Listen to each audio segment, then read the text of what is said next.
केसी वेणुगोपाल जी,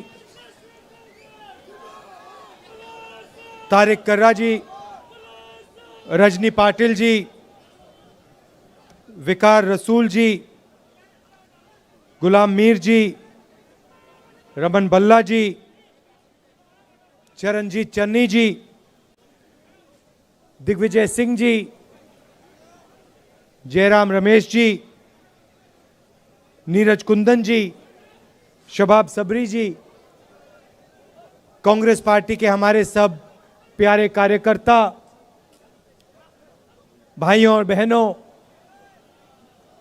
युवाओं, प्रेस के हमारे मित्रों, आप सबका यहाँ बहुत बहुत स्वागत। आप आज हमारे साथ भारत जोड़ो यात्रा में चले,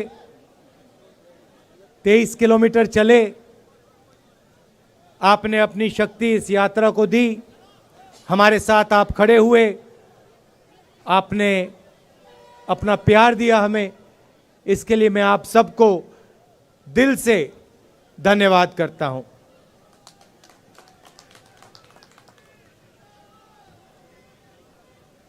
ये यात्रा 4 महीने पहले हमने कन्याकुमारी में शुरू की थी।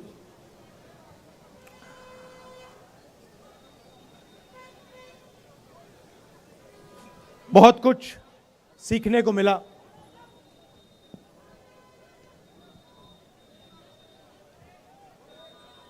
हम काफी यात्री हैं,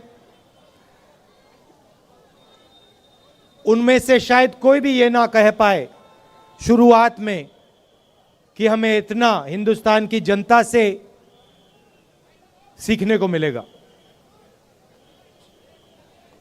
हर प्रदेश ने कुछ ना कुछ नया सिखाया। किसानों ने, मजदूरों ने, छोटे व्यापारियों ने, माताओं बहनों ने, बच्चों ने अपनी दिल की बात रखी, अपना दर्द रखा। किसानों ने हमें देश की पॉलिसियों के बारे में बताया, छोटे व्यापारियों ने जीएसटी के बारे में, नोटबंदी के बारे में, कोविड में क्या हुआ, क्या होना चाहिए था, सब कुछ हमें बताया, समझाया। अलग अलग भाषाएं हैं, अलग विचार हैं, अलग हिस्ट्री है, अलग इतिहास है, मगर सब एक साथ मिलकर मोहब्बत के साथ इस देश में रहते हैं। जैसे मैंने कहा, नफरत के बाजार में हम मोहब्बत की दुकान खोलने निकले थे और देखने को मिला कि लाखों करोड़ों लोगों ने इस देश में मोहब्बत की दुकानें खोली हैं। हर प्रदेश में, सड़कों पे, बारिश में, गर्मी में, सर्दी में हमें यह देखने को मिला। देश के सामने कठिनाई जरूर है।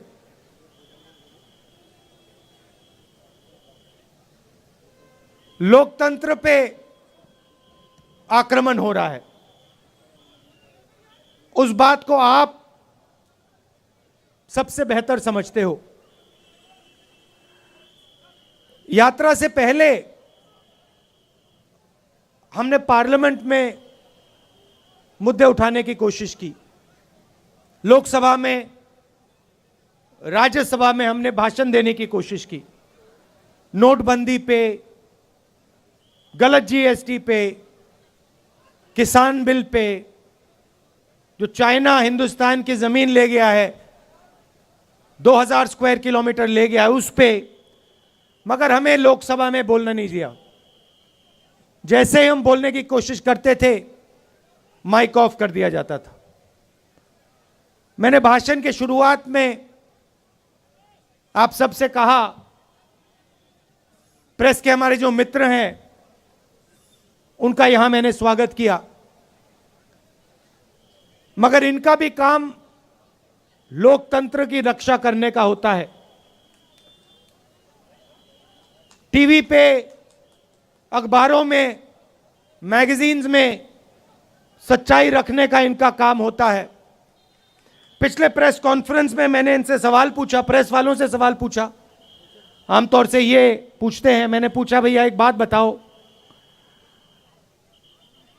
आप नरेंद्र मोदी जी का चेहरा 24 घंटे दिखाते हो,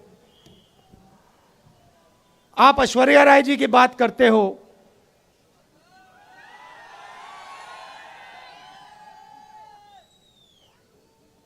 अक्षय कुमार की बात रखते हो, आप महंगाई की बात क्यों नहीं रखते हो? आप बेरोजगारी की बात क्यों नहीं रखते हो? जो जम्मू कश्मीर में गरीब लोगों से उनकी जमीन जो छीनी जा रही है, वो हमें मीडिया में क्यों नहीं दिखाई देता?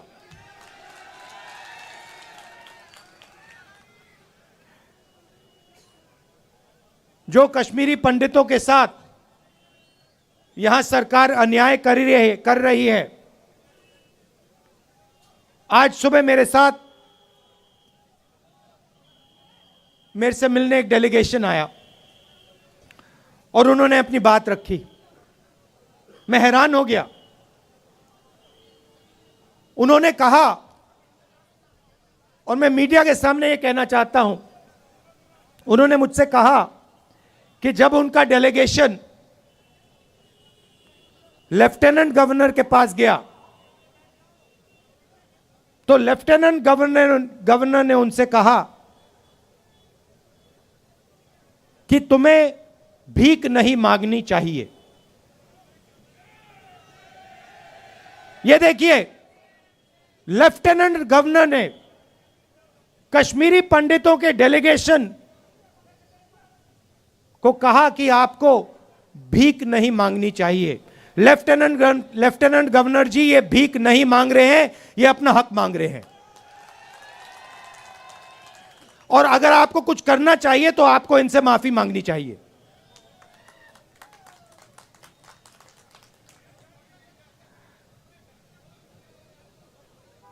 यहां पे जम्मू कश्मीर में मैं आया, अभी जम्मू में चल रहा हूं, और यहां पे आपके लोग मुझसे मिल रहे हैं। माताएं, बहनें, युवा, बच्चे, किसान सब मिल रहे हैं। यहां आते हैं, सड़क पे आते हैं, मेरे साथ चलते हैं और अपनी दिल की बात रखते हैं। दो तीन चीजें मैं, जो वो मुझे कह रहे हैं, मैं आपको कहना चाहता हूं। वो आप जानते हो, मगर मैं दोहरा देता हूं। सबसे पहले मुझे कहते हैं कि जम्मू में जो पहले, अभी आता हूं, बेरोजगारी के बारे में बोलता हूं, कहते हैं कि जो पहले जम्मू के लोग व्यापार करते थे, जम्मू कश्मीर के लोग चलाते थे, आज बाहर के लोग जम्मू और कश्मीर को चला रहे हैं। और हमारा जो हक है, हमारी जो आवाज है, उसको एडमिनिस्ट्रेशन सुनता नहीं है। सारा का सारा ट्रेड बाहर के लोग कर रहे हैं, जम्मू कश्मीर के लोग देखते रह गए। पहली बात। दूसरी बात, हिंदुस्तान में सबसे ज्यादा बेरोजगारी जम्मू कश्मीर में है और जम्मू में है। तो यहां पे स्टूडेंट्स पढ़ाई करते हैं, कोई इंजीनियर बनना चाहता है, माता पिता शिक्षा के लिए पैसा देते हैं, कोई डॉक्टर बनना चाहता है, कोई लॉयर बनना चाहता है, कोई आर्मी में जाना चाहता है। पढ़ाई करने के बाद पता लगता है कि इस प्रदेश के लोग, प्रदेश के युवा लॉयर, डॉक्टर, इंजीनियर नहीं बन सकते हैं। पहले एक और रास्ता था, आर्मी का रास्ता था, वो भी आज बंद कर दिया है। बीजेपी के लोग नई योजना लाए हैं, अग्निवीर योजना लाए हैं, और इनको जो आर्मी का इथोस है, इनको वो ही नहीं समझ आया। देखिए, किसी भी काम में, किसी भी काम को सीखने में कम से कम 7-8 साल लगते हैं। सही बात है? सही? आप खाना पकाती हैं? खाना पकाती हैं? आपको कितने साल लगे? खाना पकाने में, सीखने में कितने साल लगे आपको? 7-8 साल लगे? मतलब एक्सपर्ट आप 7-8 साल में बनी? नहीं। तो किसी भी काम में 7-8 साल लगते हैं। आर्मी जो है एक परिवार है।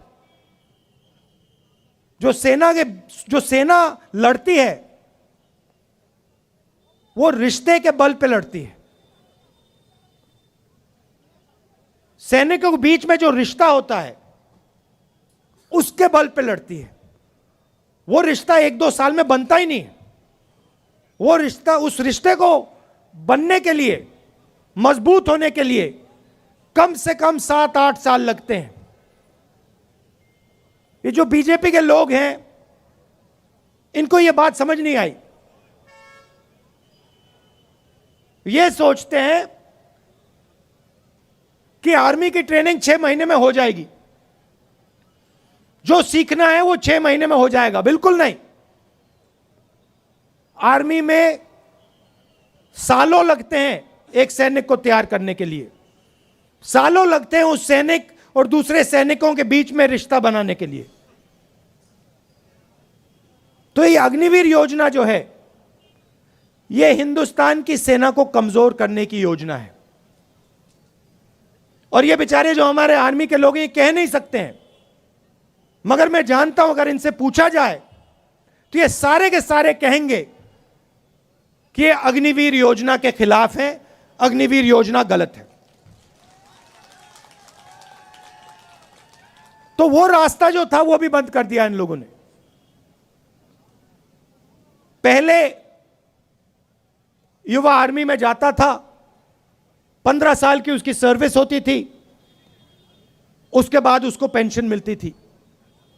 अग्निवीर योजना में 4 साल की सर्विस होगी, उसके बाद सैनिकों को घर भेज दिया जाएगा, उनको कोई पेंशन नहीं मिलेगी। तो ये जो देश का आर्मी के साथ रिश्ता है, इससे खिलवाड़ कर रहे हैं। देश ने कहा था, देश हर सैनिक से कहता है कि हम आपसे 15 साल मांगते हैं, उसके बाद हम आपकी पूरी जिंदगी आपको पेंशन देंगे, आपकी इज्जत करेंगे, आपकी रिस्पेक्ट करेंगे, आपकी रक्षा करेंगे।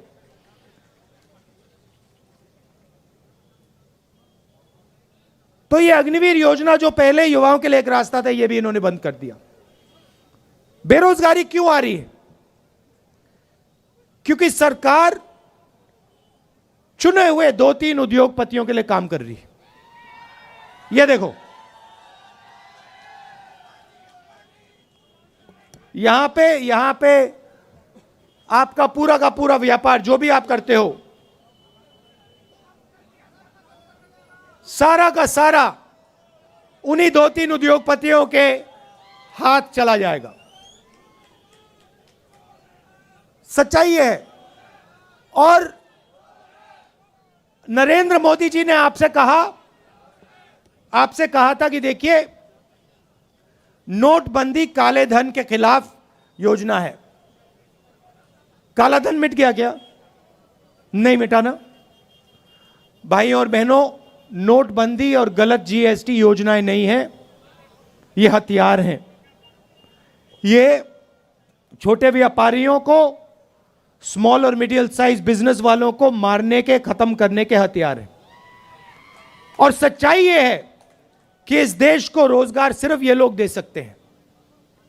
ये जो 2-3 बड़े उद्योगपति हैं, ये देश को रोजगार दे ही नहीं सकते, कितनी भी कोशिश कर लें ये नहीं दे सकते हैं। तो इन्होंने क्या किया, नरेंद्र मोदी जी और बीजेपी ने क्या किया, जो हिंदुस्तान की रीढ़ की हड्डी है, जो रोजगार देने वाली रीढ़ की हड्डी है, छोटे व्यापारी, स्मॉल और मीडियम बिजनेस, इस रीढ़ की हड्डी को इन्होंने तोड़ दिया है।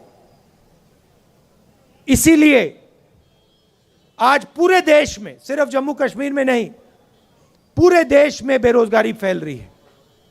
आप दूसरा सवाल पूछोगे, महंगाई इतनी क्यों बढ़ रही है? वही कारण है। पूरा का पूरा धन हिंदुस्तान का 2-3 उद्योगपतियों के जेब में जा रहा है। पहले पेट्रोल का दाम क्या होता था? आज कितना है? 100 रुपए। तो जब आपके जेब में से जो 50 रुपए निकल रहे हैं, वो कहां जा रहे हैं? हवा में तो गायब नहीं हो रहे, कहीं ना कहीं तो जा रहे होंगे। क्या वो छोटे व्यापारियों की जेब में जा रहे हैं? नहीं। किसानों की जेब में जा रहे हैं क्या? नहीं। बेरोजगार युवाओं की जेब में जा रहे हैं क्या? नहीं। ये गैस सिलेंडर के दाम बढ़ रहे हैं, उसका पैसा कहां जा रहा है? वो भी 3-4 लोगों के पास। अभी यहां पे आपका सेब आते हैं, सेब बिकते हैं, फायदा किसको जाएगा देख लेना। तो पूरा का पूरा धन, देश का पूरा धन 3-4 लोगों के हाथ में जा रहा है, और बाकी हिंदुस्तान बेरोजगारी, महंगाई का सामना कर रहा है। इसलिए हमने ये यात्रा कन्याकुमारी से कश्मीर तक शुरू की, और इसमें आपने हमारी जबरदस्त मदद की है। आप ये मत सोचिए कि 3500 किलोमीटर चलना आसान है, यह आसान काम नहीं है। जब हमने शुरू किया था, हमने सोचा कि ये देखो काफी मुश्किल काम है, मगर चलने के बाद पता लगा ये तो आसान है, कोई मुश्किल नहीं है इसमें।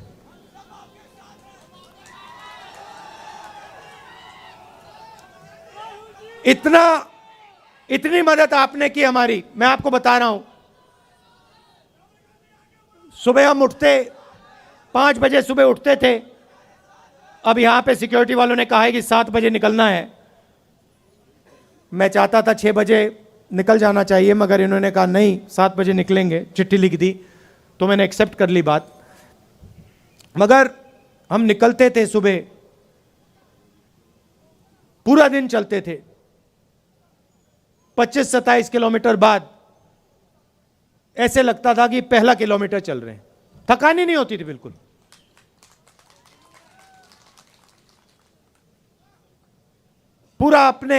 पूरी मदद की, पूरी शक्ति डाली, प्यार दिया यात्रा को।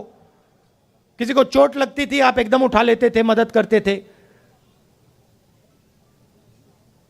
काफी लोगों को चोट लगी, अस्पताल जाना पड़ा, आपने एकदम मदद की। हमारे यात्री चलते हैं, रेस्टोरेंट में, ढाबे में खाना खाने जाते हैं, उनसे कहते हैं कि भैया हम आपसे पैसा नहीं लेंगे, आप भारत जोड़ रहे हो, हमें आपका पैसा नहीं चाहिए। ये देखो, ये कह रहे हैं आज नहीं लिया। पूरे देश में, तमिलनाडु से केरला, कर्नाटक, महाराष्ट्र, हर प्रदेश में जहां भी हम जा रहे हैं, हमारे यात्रियों से आप पूछिए, रेस्टोरेंट में, ढाबे में उनको पैसा नहीं देना पड़ता। ये प्रेस वाले पूछते हैं राहुल गांधी टी शर्ट में क्यों है? राहुल गांधी टी शर्ट में क्यों हैं? आप इतना प्यार दे रहे हो, इतनी मोहब्बत दे रहे हो कि मुझे ठंड नहीं लग रही। भैया इनको बात नहीं समझ आएगी, आ ही नहीं सकती। मैं आपको बता रहा हूं, पसीना आ रहा है मुझे अभी। तो ये मुद्दे हैं, और सबसे बड़ा मुद्दा अंत में जो आपका स्टेटहुड का मुद्दा है, उससे बड़ा कोई मुद्दा ही नहीं है। तो आपका हक, पूरा का पूरा हक इन्होंने छीन लिया। तो एकदम कांग्रेस पार्टी पूरा समर्थन आपको, जो आपका स्टेटहुड है उसको रीइंस्टेट करने में पूरा हम दम लगा देंगे। आपने इतना प्यार दिया, दिल से आपका मैं धन्यवाद करना चाहता हूं। और अभी हम आपके साथ और चलेंगे, आपसे मिलेंगे, इसके लिए बहुत बहुत धन्यवाद।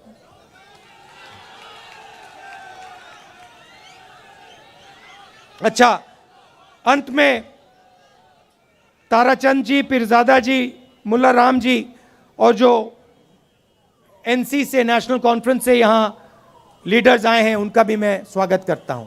धन्यवाद। जय हिंद। बहुत बहुत धन्यवाद राहुल जी।